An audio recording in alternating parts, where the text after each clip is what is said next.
যে কোনো ছবির ব্যাকগ্রাউন্ড পরিবর্তনের জন্য প্রথমে আপনাকে গুগল প্লে স্টোরে চলে যেতে হবে। গুগল প্লে স্টোরে সার্চ অপশনে গিয়ে লিখবেন রিমুভ বিজি।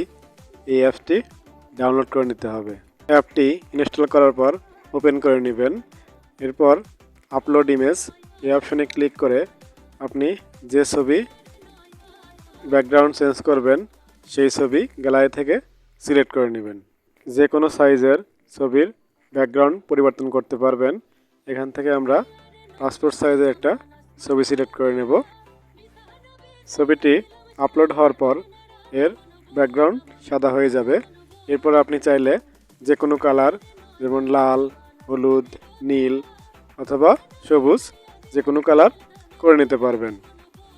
ছবির পিছনে আপনি যে কোনো ব্যাকগ্রাউন্ড চেঞ্জ করতে পারবেন, অথবা আপনি চাইলে আপনার গ্যালারি থেকেও যে কোনো ছবি পিছনে ব্যাকগ্রাউন্ড আকারে দিতে পারবেন।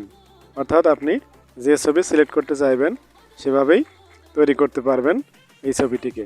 এরপর ডাউনলোড অপশনে ক্লিক করলেই আপনার ছবিটি গ্যালারিতে সেভ হয়ে যাবে।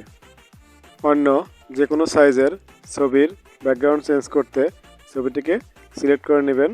আপলোড হয়ে গেলে প্রথমেই ছবিটির পিছনে সাদা হয়ে যাবে। এরপর আপনি চাইলে যে কোনো ইমেজ ব্যাকগ্রাউন্ড আকারে সিলেক্ট করতে পারবেন, অথবা ব্যাকগ্রাউন্ড সাদা, কালো, নীল অথবা যে কোনো কালারে করতে পারবেন। যে কোনো ইমেজ সিলেক্ট করলে ব্যাকগ্রাউন্ড আকারে সেই ইমেজটি সিলেক্ট হয়ে যাবে।